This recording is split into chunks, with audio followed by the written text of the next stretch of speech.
మల్లన్న సాగర్లో సొంత భూములు తాతలు ముత్తాతల నుంచి వచ్చిన భూములు గుంతుకొని నష్టపరిహారం అడిగితే పోలీసు లాఠీ దెబ్బలతో అక్రమ కేసులు పెట్టి జైల్లో వేస్తుంటే ఇది మొత్తం తెలంగాణ రైతాంగానికి అవమానం కాదా? అట్లాంటోని మీ ప్రాంతం నుంచి ఎంపీగా ఒకవేళ ఓట్లేసి గెలిస్తే ఏమంటాడు?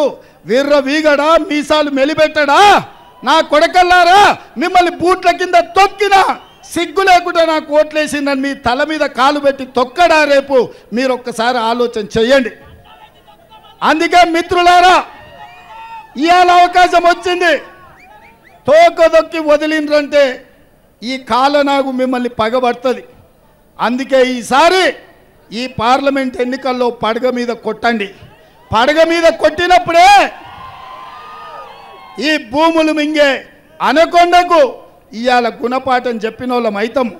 అందుకే మిత్రులారా, నేను హైదరాబాద్ బయలుదేరి ఆదిలాబాద్ పోతున్నప్పుడు ఒక మిత్రుడు అన్నాడు, అన్న ఎందుకు సిద్దిపేట మీటింగు, ఆడ ఎవరు రారేమో బాగుండదేమో అని.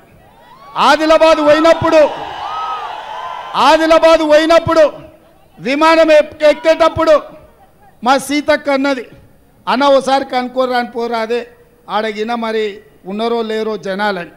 అంటే నేను ఒక్క మాట చెప్పిన, అక్క మొట్టమొదటిసారి గడీల బద్దలు కొట్టే అవకాశం వచ్చింది. ఏ మల్లన్న సాగర్ దిగితే ఆ మల్లన్న సాగర్ వరదలై సిద్దిపేట పాత బస్టాండ్ చౌరస్తల పార్త ఎట్లా ఉంటుందో అట్లా వేలాది మంది బిడ్డలు తప్పకుండా వస్తారనే నమ్మకం ఉంది. అందుకే నేను వచ్చి ఎంబడే 5 నిమిషాలు చూసుకొని హెలికాప్టర్లో పోయేది ఉండే. నేను హెలికాప్టర్ ఆయనకు చెప్పిన, నువ్వు ఓవా మళ్ళీ నేను నిదానంగా వస్తా, మా వాళ్ళందరినీ కలిసాను. హైదరాబాద్లో ప్రోగ్రాం ఉంది, కుత్బుల్లాపూర్లో యాత్ర ఉంది. అయినా వాళ్ళకి చెప్పిన, ఓ గంట ఆలస్యం అయితే అయింది, లేకపోతే ఓ రోజు తర్వాత కావాలంటే పట్నంలో చేసుకుందాం. నేను ఈ సిద్దిపేట గడ్డ మీద మీ మధ్యలో నిలబడి మీతో ఆనందం పంచుకోవాలని.